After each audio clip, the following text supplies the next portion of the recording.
No, they're not actually rings.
Yeah, you can say.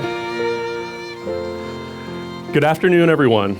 We're gathered here today to witness and celebrate the marriage of Katie Lynn Foster and Corey Edward Snowden. This ceremony today is a public affirmation of Corey and Katie's bond. And as their dearest family and friends, it is our honor and privilege to stand witness to this event. Who presents this woman to be married to this man? You do. Thank you.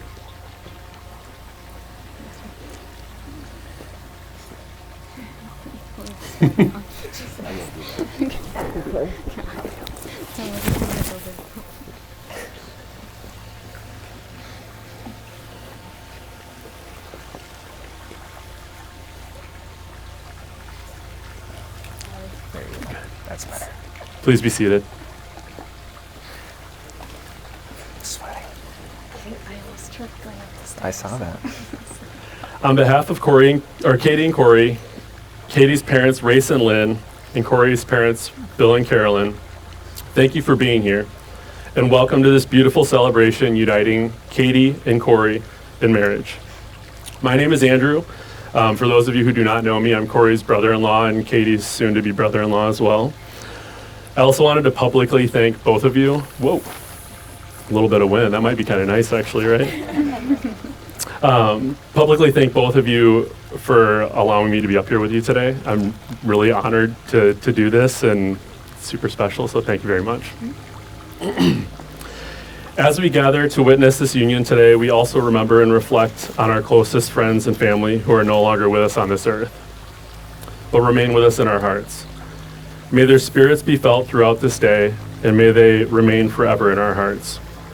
We remember especially today John Larson, Betty and Clayton Foster, Rory Foster, Nikki Snowden, Edward and Mildred Snowden, Dwayne Finkler, and Bill Finkler.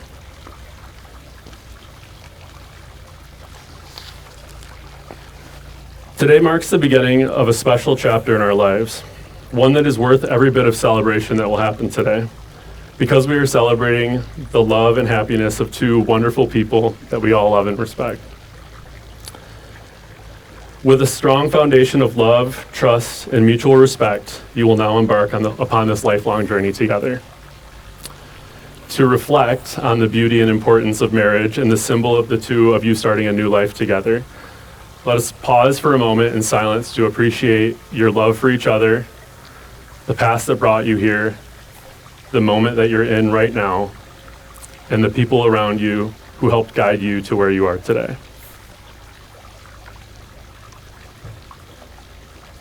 Thanks.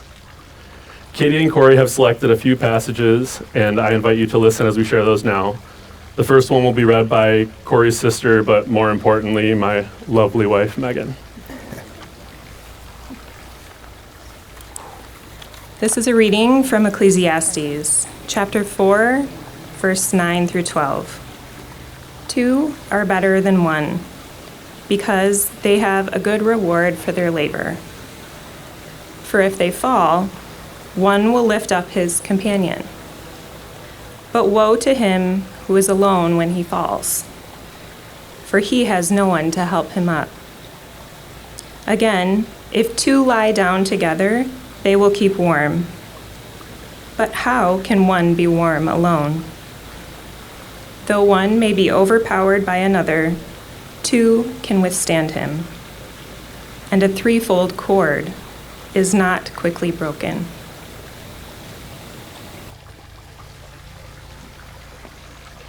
Thank you, Megan. The second passage is titled Union by Robert Fulghum. You have known each other from the first glance of acquaintance to this point of commitment. And at some point, you decided to marry. From that moment of yes to this moment of yes, indeed, you have been making commitments in an informal way. All of those conversations that were held in a car or over a meal or during long walks, all of those conversations that began with, when we're married, and continued with, I will, and you will, and we will. All of those late night talks that included someday and somehow and maybe. Don't look at me, look at her. And all those promises that are unspoken matters of the heart. All these common things and more are the real process of a wedding. The symbolic vows that you're about to make is one way of saying to one another, you know all those things we've promised and hoped and dreamed? Well, I meant every word. Look at one another and remember this moment in time. Before this moment, you have been many things to one another. Acquaintance, friend, companion, lover, dancing partner, even teacher. For you have learned much from one another over these years. Shortly, you will say a few words that will take you across the threshold of life. And these things between you will never quite be the same. For after today, you shall say the word to the world, this is my husband, and this is my wife. And now, I will ask you both to face each other, which you're already doing, which is fantastic. And please join hands. Sweaty hands, probably, right? Your intention to join your lives in marriage is the ultimate commitment to each other. The promise to love each other unconditionally and care for each other will take precedence over all else. At this time, I will ask you both to exchange your vows by repeating after me. Corey, you're up.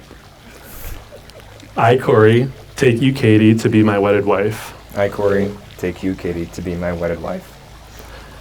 Today, I vow to listen to you. Today I vow to listen to you, To respect you.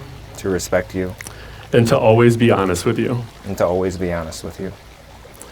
I will be your rock when you need support. I will be your rock when you need support, Your laughter when you need a smile. your laughter when you need a smile, And your confidant when you need a listening ear. and your confidant when you need a listening ear. Our love is a journey, and I am grateful to be taking it with you. Our love is a journey, and I am grateful to be taking it with you. I promise to choose you, I promise to choose you, cherish you, cherish you, and love you so long as we shall live. and love you so long as we shall live. I, Katie, take you, Corey, to be my wedded husband. I, Katie, take you, Corey, to be my wedded husband. Today I vow to listen to you, Today I vow to listen to you, to respect you, to respect you, and to always be honest with you. and to always be honest with you. I will be your rock when you need support, I will be your rock when you need support, your laughter when you need a smile, your laughter when you need a smile, and your confidant when you need a listening ear. and your confidant when you need a listening ear. Our love is a journey, Our love is a journey, and I am grateful to be taking it with you. and I am grateful to be taking it with you. I promise to choose you, I promise to choose you, cherish you, cherish you, and love you so long as we shall live. and love you so long as we shall live. Nicely done. You might not all believe this, but getting these two together to get wedding details and kind of practice through their talk about this ceremony a little bit was a little challenging. It turns out that horses are a lot of work.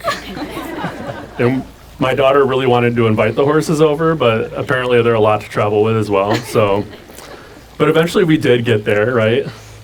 But in all seriousness, when Katie had sent me the second reading by Robert Fulghum, that the one that I read, I feel like it really all came together because it really does put today in perspective a little bit, right? A wedding is, in and of itself, is just simply a marker, a symbol of your love for each other, and a great excuse to dance without inhibitions as an adult. Today is really important, but like the reading said, so is yesterday and so is tomorrow. So if I could provide some unsolicited advice, which is, I think, kind of part of this gig, right, is just being able to talk with a captive audience. So my advice is just to practice being present with each other as much as possible. You won't be perfect with it, which is why we learn from our yesterdays. Grow from your mistakes and also celebrate your victories. Tomorrow is important because they're not guaranteed. Life has a way of reminding you that you're not always in charge all of the time. Knowing and embracing this is really hard, but knowing that you are in it together makes those challenges a little easier. Be vulnerable with each other and be supportive of each other's goals and ideas. Fix her hair when it needs to be fixed. It was a spider. It was a spider. Oh my gosh. It's a huge part of marriage, actually, in my experience. That's why I held it in.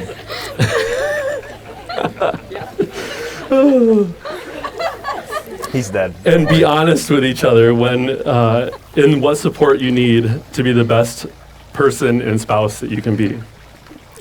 Marriage is often hard. And while it's just the two of you up here exchanging vows, you're not alone. There will be times when you do need help. And you have this community of people here today who want you to be successful in your marriage and who want to support you. Reach out and ask us for help when you need it. Whether it's a phone call to talk, a trip with a friend, I'm always available for trips, a round of golf, or someone to drag the arena with one of those really cool tractors that you have. We're all here for you, and we love you. So, as a reminder of this, I'd like you both just to turn and face everyone out here that is gathered for you. This is the practicing of the vulnerable part. So, I want you to just look around and make eye contact with as many people as you can, and just take in the love for a little bit. Each individual here represents someone who loves you and wants to support the two of you. To all of you here today, I'm charging each of you to be an advocate for their relationship. Now that Corey and Katie have exchanged their own vows, we, as their family and friends, are going to proclaim our own vows to them as a couple. And the response will be, we do. Don't worry, there's just one of them, so I won't go too crazy. Family and friends, you have been a big part in the lives of Katie and Corey. And now, as they create their own life and family together, do you promise to remain steadfast, to stand beside them, give guidance to them, and to include them and support them as they journey together? We Thank you. All right, you guys can join hands again. Katie's favorite part. What's that? All right. Corey, in front of all of those gathered here today, do you take Katie to be your wife, to stay by her through sickness and health, through failure and success, through times of sorrow and times of joy, so long as you both shall live? I do. Katie, in front of those gathered here today, do you take Corey to be your husband, to stay by him through sickness and in health, through failure and success, through times of sorrow and times of joy, so long as you both shall live? I do. Great. Could we please have the rings? Somewhere there, right? The pocket must be sewn or something, right? I can hear him. Thank you. Wedding rings serve as a physical representation of your bond, a constant reminder of the commitment you've undertaken to each other. But they serve as a symbolic purpose as well. Just like your love, there is no beginning or end, and like marriage sometimes can be, they will undoubtedly get scratched, chipped, or worn. The beauty underneath is still there, and only a little effort from shining again. This is for you. All right, just please repeat after me. I, Corey, I, Corey, give you, Katie, give you, Katie, this ring as a sign of my endless love for you. this ring as a sign of my endless love for you. May it serve to remind us of the bond that we share. May it serve to remind us of the bond that we share. Go ahead.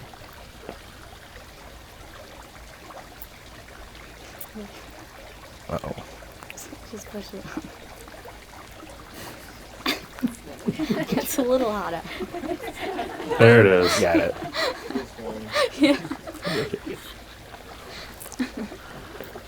All right. I, Katie, I, Katie, give you, Corey, give you, Corey, this ring as a sign of my endless love for you. this ring as a sign of my endless love for you. May it serve to remind us of the bond that we share. May it serve to remind us of the bond that we share. Yeah. Turn your hand over. Sorry if that That's hurts. fine. Family and friends and loved ones, I am thrilled to pronounce Corey and Katie as husband and wife. Corey, please kiss your bride.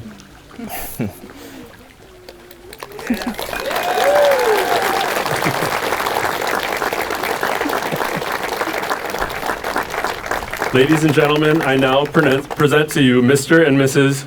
Corey and Katie Snowden.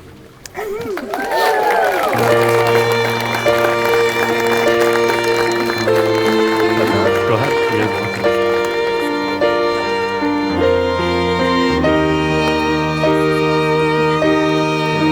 All right.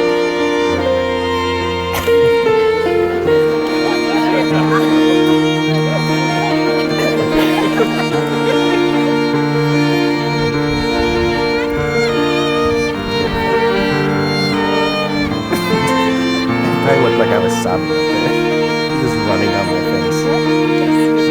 Oh, right here.